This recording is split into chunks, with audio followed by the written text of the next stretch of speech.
खरं तर सगळ्यांचा मी खास करून मीडियाचा आभार मानतो. तुमचं ते सूत्र आहे ना, त्या सूत्रामुळं ही पत्रकार परिषद घेत आहोत. आणि मग सूत्र मधात ठेवायचे नाही, डायरेक्ट गोत्र आणले पाहिजे. आणि सूत्रातूनच ही बातमी इतकी तुम्ही लोकांपर्यंत पोहोचवली. मलाही माहीत नव्हतं मी विधान परिषदचा उमेदवार होऊ शकतो किंवा आमदार होऊ शकतो आहे. केवळ आणि केवळ मीडियामुळं ते मला वाटतं महाराष्ट्रभर गेलं, लोकांपर्यंत गेलं आहे. मला वाटतं कदाचित एकनाथजी शिंदेपर्यंत पण गेलं असेल. हे तुमची कृपा आहे. म्हणजे कधी कधी एखादी म्हणजे उद्या जर विधान परिषद भेटली तर ते मीडियाची कृपा आहे असं म्हणावं लागेल, काही हरकत नाही. म्हणून तुमचं मी आभार मानतो. दुसरे आभार मानतो आहे मी एकनाथजी शिंदे साहेबांचे. खरं तर जेव्हा त्यांनी सत्तांतर केलं तेव्हा मी एक राजकीय भूमिका घेतली आणि त्याच्यामुळे मी बदनाम पण खूप झालो होतो. आणि त्या सगळ्या राजकीय भूमिकेमुळे दिव्यांग मंत्रालय मला भेटलं, म्हणजे महाराष्ट्राला भेटलं, देशातलं पहिलं दिव्यांग मंत्रालय. कदाचित मला मंत्रिपद घेता आलं असतं, पण मी ते टाळलं. दिव्यांग मंत्रालय भेटलं, आपल्याला सर्व काही भेटलं असं समजून आम्ही पुन्हा कामाला लागलो. आणि मग नंतर आंदोलन झालं. कर्जमाफीच्या मुख्यमंत्र्याच्या देवाभाऊच्या बैठकीमध्ये एकनाथ शिंदे साहेबांची भूमिका अतिशय महत्त्वाची आणि चांगली राहिली. विशेष भूमिकेमुळं आज कर्जमाफी घोषणा झाली. आणि त्या याच्यातूनच मला असं वाटतं का घोषणेतूनच आम्हाला त्या आंदोलनाला यश पण भेटलेलं आहे. त्याच्यातही शिंदे साहेबांची मोठी एकंदरीत त्यांची भूमिका महत्त्वाची राहिली आहे. एक शब्दाचा पक्का माणूस म्हणून शिंदे साहेबाकडे पाहिलं जातं. मला वाटत नव्हतं दिव्यांग मंत्रालय निर्माण करून म्हणून, कारण त्याच्यापूर्वी आम्ही 10 ते 15 आंदोलन केले होते. 15 आंदोलनात पहिली मागणी दिव्यांग मंत्रालय होती, पण ते झाली नव्हती. पण देशात कुठं दिव्यांग मंत्रालय नाही, इथं कसं होईल, मला त्या आश्चर्याचा झटकाच होता. आणि माझं मंत्रिपद गेलं, म्हणजे मी उद्धव साहेबाकडे मंत्री होतो आणि शिंदे साहेबाकडे मी आमदार राहिलो आणि त्याच्याकडे राहिलो म्हणून मग अधिक पुन्हा आम्ही विधानसभेत पडलो. पण तर माझ्याकडे येणारा मतदार मुस्लिम, बौद्ध बांधव किंवा दलित बांधव असं होता. बच्चू कडू BJP सोबत गेला म्हणून त्याचाही झटका बसला. मधात जरांगे साहेब होते. ह्या सगळ्या घोटाळ्यामध्ये मी सुद्धा 30-40 सीटा उभ्या केल्या आणि त्याच्यात आमचा हा सगळा पराजय झाला. पण आम्ही थकलो नाही. वर्षभरात मला असं वाटतं मी 2 वेळा उपोषण केले वर्षभरात. 3 दिवस, नंतर 7 दिवस, 500 किलोमीटर पायी चाललो, 350 सभा महाराष्ट्रभर घेतल्या. आणि या सगळ्यानंतर कर्जमाफी, नागपूरच्या मोठ्या आंदोलनानंतर कर्जमाफीचा एक धागा गवसला आणि कर्जमाफीपर्यंत समोर गेलो. त्याच्यामध्ये दिव्यांगाचे 2,500 रुपये आपण वाढवले. 600 रुपयाच्या महिन्याची लढाई बच्चू कडू आणि आमच्या दिव्यांग बांधवाच्या ताकदीमुळं ती 2,500पर्यंत नेली. दिव्यांग मंत्रालयाचं स्थापित झालंच. 185 शासन निर्णय आपण काढले. म्हणजे चळवळ काय काम करतं हे आपण अख्ख्या महाराष्ट्राला आपण दाखवून दिली का मंत्रिपदापेक्षाही चळवळ किती महत्त्वाची असते. आणि त्याच्यातून आपण 182 शासन निर्णय काढले. या सगळ्यामध्ये 2,500 रुपये मानधन, कर्जमाफी, एका वर्षातली आमदार नसतानाची कामगिरी आहे बरं आमची. नंतर भूमीन, म्हणजे याच्यामध्ये देवाभाऊला खरं तर आभार मानावं लागेल. त्यांनी भूमीहीन लोकांसाठी आमची मागणी होती का अपघात विमा लागू करा. जसं शेतकऱ्याला अपघात विमा आहे तसा शेतमजुरांना पण तो लागू झाला पाहिजे. त्याचाही शासन निर्णय निघाला. आणि घरकुलासाठी पुन्हा शिंदे साहेबांनी मदत केली आणि 50,000 रुपये ग्रामीण भागातल्या घरकुलांसाठी सुद्धा वाढीव आले. ग्रामपंचायत कर्मचाऱ्यांना विनाअट पगार देणं भेटणं सुरू झाले, जे शेवटच्या घटकातले आहे. एकंदरीत या सगळ्या लढाईमध्ये आम्ही एका वर्षात काय काय घेतलं तर एकूण 40 ते 45,000 कोटीचं बजेट मी सांगतोय आमच्या आंदोलनामुळं सरकारले शेतकरी मजुरासाठी वळवावं लागलं. हे आमच्यासाठी मोठं यश आहे. आणि हे सगळं असताना मला असं समजलं आहे मीडियाच्या माध्यमातून का बच्चू कडूची वर्णी लागणार आणि ते विधान परिषदेवर आमदार होणार. आता मी काही एका जातीचा माणूस नाही, एका धर्माचा नाही, एका झेंड्याचा नाही, एका रंगाचा नाही. मी शेतकरी, शेतमजूर, दिव्यांगाचा आवाज उठवणारा एक कार्यकर्ता आहे. कदाचित शिंदे साहेबांना हा निर्णय घेतला तर दिव्यांगाचा, शेतकऱ्याचा, मजुरांचा सन्मान होईल. आणि बगर जातीचे माणसं कोणी घेत नाही. तुम्हाला माहीत आहे आजकालचं राजकारण विकासापेक्षा जाती धर्मावर आहे. लोक मेंढरासारखे जातात जाती धर्माच्या नावावर. आम्ही मुद्द्याची लढाई लढणारे माणसं आहे. कदाचित आमचा विचार झाला तर आमचे काही मुद्दे आहे. आम्ही आमदारकीसाठी जाणार का तर बिलकुल नाही. आमचे मुद्दे आहे का जे काही दिव्यांगाचे उर्वरित प्रश्न आहे त्याला लगेच कुठेतरी आम्ही पाहतो पूर्तता झाली पाहिजे. त्यांची कर्जमाफी आहे, दिव्यांग बांधवाची पगाराची वाढ आहे, इतर काही महत्त्वाचे घरकुलाचे मुद्दे आहे. दुसरा पेरणी ते कापणीपर्यंत सगळी कामे MRGSमधून झाली पाहिजे. शेतकऱ्याचा मुद्दा आहे, हमी भावाचा आहे. हमी भावासाठी शिंदे साहेबांना उद्या जर विचार केला आमचा तर आमचाही प्रस्ताव आहे, त्यांचाच थोडा प्रस्ताव. आम्ही काय म्हणते पदासोबत युती करणारे लोक नाही आहे. पदासाठी किंवा निवडणुकीसाठी युती करणारा बच्चू कडू नाही आहे. ते इतर पक्ष करतात युती, म्हणजे निवडणुका आल्या का यांच्या युत्या होतात. बच्चू कडूची जे काही युती आहे ती मुद्द्यासोबत असेल. मुद्दा असेल तरच मग आम्ही समोर पावलं टाकू. हमीभावाची लढाई आहे, मेळघाटातील काही प्रश्न आहे, स्कायवॉक आहे, फिरले मिल आहे अचलपूरची, शकुंतला आहे, एक्सप्रेस आहे, ह्या ज्या काही महत्त्वाचे मुद्दे आहे. काही संत्र्याच्या संदर्भातले असेल, ऊस उत्पादक शेतकरी, आमचे द्राक्ष उत्पादक, कांदा उत्पादक शेतकऱ्याच्या प्रश्नावर मात्र भूमिका स्पष्ट केली पाहिजे. त्या संदर्भात भूमिका मांडली पाहिजे. विधवा भगिनी आहे, म्हणजे लाडक्या बहिणीला तुम्ही 1500 देता, पण त्या परित्यक्त्या आणि विधवा भगिनी ज्या लाडक्या आहे, त्या बहिणी आहे, त्यालाही तुम्ही तेवढेच देता. ज्यांना पती नाही त्यांनाही तेवढेच, ज्यांना पती आहे त्यांना पण तेवढेच. हे काही महत्त्वाचे मुद्दे आहेत. त्याचा प्रस्तावसुद्धा आम्ही शिंदे साहेबांना देऊ. निवळ आमदारकीसाठी जावं एवढा काही नालायक बच्चू कडू नाही आहे. त्याच्यामुळे ह्या सगळ्या मुद्द्यावर चर्चा होईल. प्रहार किमान 1 लाख सभासद असणारी संघटना आहे भारतामध्ये, आपल्या महाराष्ट्रामध्ये. दिव्यांग बांधव किमान 5 ते 10 लाख लोक आमच्यासोबत जुडलेले आहे. जरी तुम्हाला वाटतं तर विदर्भापुरतं असेल, बच्चू कडू अमरावतीपुरतं आहे, असा विषय नाही आहे. आम्ही मुंबईत असतो तर कदाचित वेगळा विषय राहिला असता, कारण इथं दांडा उचलला तर बातमी होते आणि आम्ही तिकडे मरतो तरी बातमी होत नाही, कारण इथं मीडिया जवळ आहे, थोडा फरक पडतोच. तर हा सगळा विषय घेऊन प्रहार शिक्षक संघटना आहे, प्रहार कामगार संघटना आहे, प्रहार दिव्यांग संघटना आहे आणि प्रहारचं एक अस्तित्व आहे आणि ते कार्यकर्त्यांना निर्माण केलेली संघटना आहे. ते जातीपाती धर्माच्या आधारावर बेसवर आम्ही निर्माण केली नाही. प्रचंड कष्टातून, कार्यकर्त्याच्या प्रचंड कष्टातून ते निर्माण झालेले आहे. जेव्हा बातम्या वाचत होतो विलिनीकरणाच्या वगैरे तेव्हा थोडंसं दुःख वाटत होतं की मी शिवसैनिकच होतो जुना. शिवसेनेच्या बंडखोरीतून प्रहार, बच्चू कडू एकमात्र महाराष्ट्रात असा कार्यकर्ता दिसन का शिवसेनेतून गेल्यानंतर दुसऱ्या पक्षात गेला आणि 25 वर्ष सतत लढत गेला आहे. कुठल्याही पक्षाचा पाठिंबा नाही, कुठल्याही पक्षाचा नाही. पाठिंबा देतो म्हटलं तरी आम्ही घेतला नाही. इतकी तटस्थ भूमिका. म्हणजे मला मागच्या वेळेस शिंदे साहेबांना म्हणता आलं असतं का 2 सीटा आम्हाला द्या, 1 खासदारकी द्या, युती करा, पण नाही, आम्ही ते काहीच केलं नाही. काँग्रेससोबत, शरद पवार साहेबांसोबत आम्ही बसलो, पण मला ते मान्य नव्हतं, आम्ही ते केलं नाही. अतिशय प्रामाणिकपणे आणि तत्वाला धरून ताकदीनं मुद्द्यासोबत आपण राहिलो पाहिजे. जो गोरगरीब जनता आहे त्याच्यासोबत आपण काम केलं पाहिजे. आपली ओळखच ते आहे महाराष्ट्रामध्ये.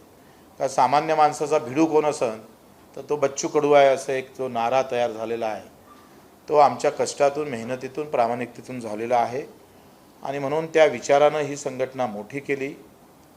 फार लढलो आहे. कर्जमाफी झाल्यानंतर, घोषणा झाल्यानंतर आम्हाला काही अपेक्षा होत्या शेतकऱ्यांकडून, काही गर्दी करेल, काही आम्हाला येऊन भेटून शाबासकी देईल. दुर्दैवानं ते भेटली नाही. आणि आज नेत्यापर्यंत जायची काय गरज आली? जनतेपर्यंत जाणारा माणूस बच्चू कडू आज नेत्यापर्यंत का जावं लागतं? त्याचं कारणही जनताच आहे. आम्हाला विधानसभेत हार खावं लागली.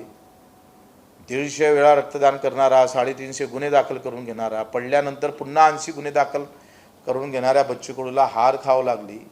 आखरी एकंदरीत या देशातलं राजकारण जात पात धर्माच्या ताकदीवर चालतं. मुद्दा आणि काम करणाऱ्या कार्यकर्त्याला मागं राहावं लागतं. ते तुम्हालाही माहीत आहे, वेगळं सांगायची गरज नाही. लोक बिलकुल काय म्हणते मेंढरासारखे जाती धर्माच्या मागं जातात आणि काम करणाऱ्या कार्यकर्ता थांबावं लागतं. असं एकंदरीत आमची भूमिका आहे. खरं तर बातमीतून बातमी तयार झालेली आहे, हे तुम्हाला मान्य करावं लागेल. आता या सगळ्या संदर्भात मी माझी भूमिका इथं स्पष्ट केलेली आहे. तुम्हाला काही प्रश्न विचाराल तर आपण विचारू शकता.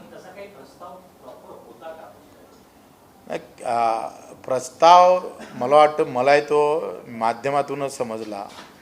एकदा वगैरे ती भेट आमची झाली होती तेव्हा एक चर्चा आणि फोनवरून आम्ही सामंतसोबत थोडं बोलणं झालं होतं, पण त्याच्यात काही स्पष्टता नव्हती.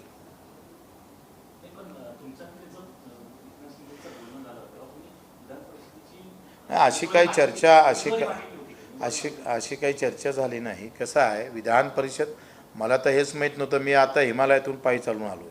म्हणजे मी आलो नाही हे त्याच्या दुसऱ्या तिसऱ्या दिवशी बातमी चालली एकंदरीत.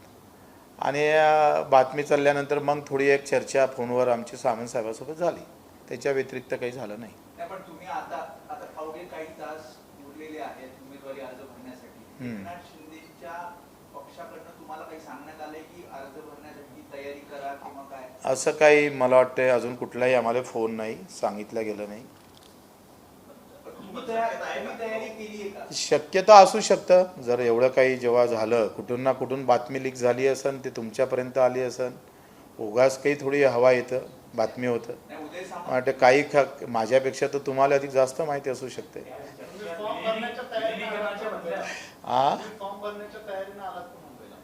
नाही, फॉर्म भरायला काही जास्त वेळ लागत नाही. आता 6 महिने 1 वर्ष अगोदर आपण भरलाच होतं. ते कागदपत्र बॅगीतच असतं.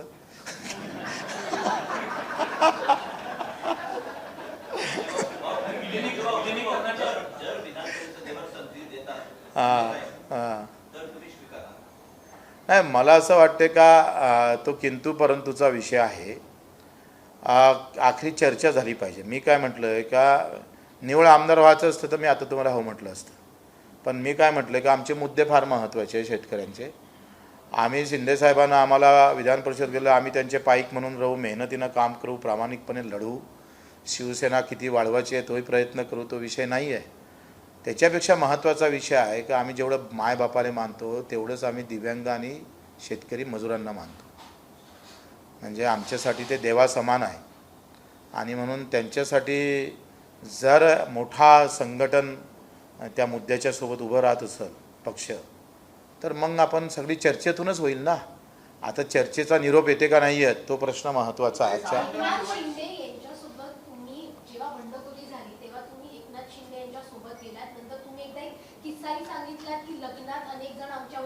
हा, बरोबर आहे.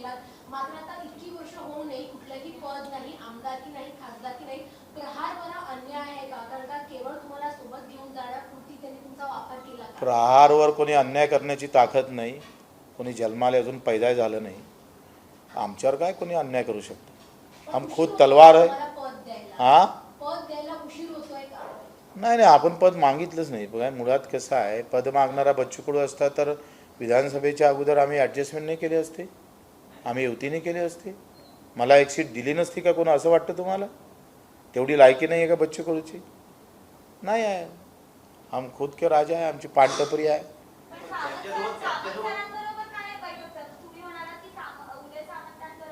फोनवर बोलणं झालं, ते काही इतकं विस्तृत झालं नाही. फोनवर असल्यामुळे घाईत होतोय. म्हटलं आल्यावर भेटू. आला, माझं म्हणणं आहे आजच्या पत्रकार परिषदेनंतर काही निरोप आला तर आखरी जावं, भेटू आपण. भेटायला काय हरकत आहे?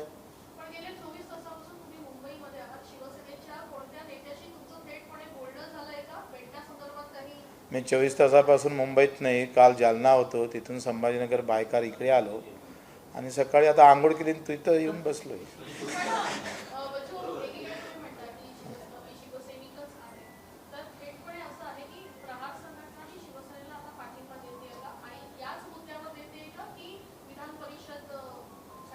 ताई, माझं काय म्हणणं आहे, हे चर्चानंतरच होईल. आखरी चर्चा फेस टू फेस झाल्याशिवाय आपण याच्यावर काय बोलू शकतो? नाही, माझं काय म्हणणं आहे, विलिनीकरण असू दे का अधिक काही असू दे, ह्या चर्चेशिवाय आपण काही बोलू शकत नाही. चर्चा कशी रंगतं, मुद्दे काय आहे, आमच्या मुद्द्यासंदर्भात ते काय बोलतात, हे सगळे परंतु किंतु परंतु आहे ना, लक्षात घ्या ना.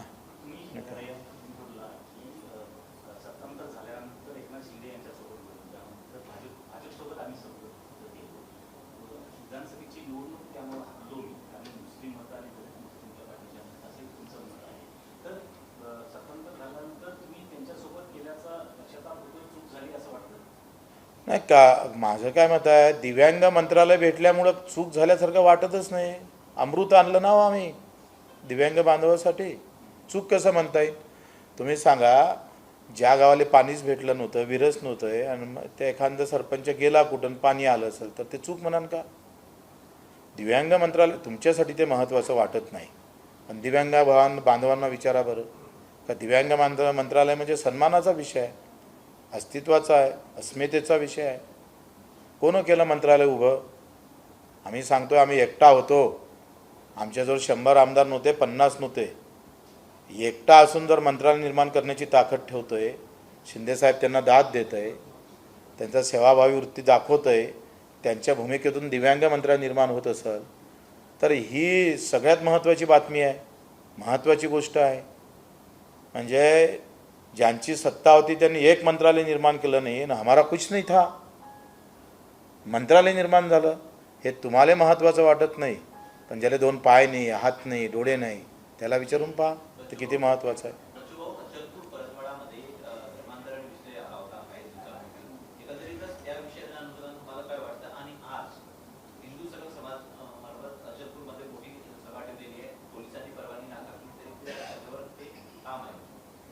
वस्तुस्थितीला माझं काय म्हणणं आहे, प्रकरण पहिले वस्तुस्थितीचा अभ्यास न करता जे काही बवाल झाला, काय झालं का 108, 180 पुऱ्या देशात जगात ती बातमी गेली. बदलाम तर परतवाडा झालं ना. आता परतवाडा अचलपूर शहरातल्या मुलींचं म्हणजे काही 10-15 मुली झाल्या असेल, पण बदलामी तर परतवाडा अचलपूर शहरातल्या मुलींची झाली ना, हिंदूंची झाली, मुस्लिमांची झाली. त्यांच्या मुलींचे लग्न करावं होणार. परतवाडा अचलपूर म्हटलं की लोक आता शंकेच्या नजरेनं पाहतं मुलीकडे. हे मोठं नुकसान आहे, लक्षात घ्या, सगळ्यात मोठं नुकसान आहे. तर कोण असणार आहे मला काही त्याच्यात जास्त महत्त्व नाही. तुम्ही कसं आहे, आमचं लक्ष आहे वंचित घटकाकडे. पीडित वंचित जो अतिशय दुर्लक्षित घटक आहे तो कुठल्याही धर्माचा असू दे, त्याच्यासाठी आमचा धर्म एकच आहे. कर्जमाफीच्या बाबतीत आम्ही बोललो आहे का जे तुम्ही प्रोत्साहन निधी देता आहे ते वाढवून द्यावं लागेल. आत्ता जरी देता आला नाही तर सेकंड टप्प्यामध्ये तुम्ही वाढवून द्यावं लागेल, आणि वेळ पडलं तर आंदोलनही करू.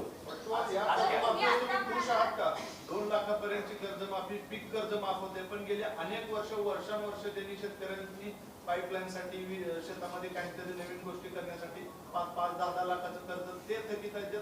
आता याच्यावर काय आहे, ही पीक कर्जाची माफी झाली, पण याच्यात स्प्रिंकलरसाठी घेतलेलं कर्ज असेल किंवा पॉलीहाऊससाठी असेल किंवा ट्रॅक्टरसाठी घेतलेलं असेल किंवा साधन सामुग्री निर्माण करण्यासाठी असेल, ते घेतलं तर किमान 1 ते 1.5 लाखाची कोटीची कर्जमाफी माफ करावं लागेल. लक्षात घ्या, हा आकडा फार मोठा आहे आणि याच्यासाठी आपण केंद्रासोबत लढलो पाहिजे.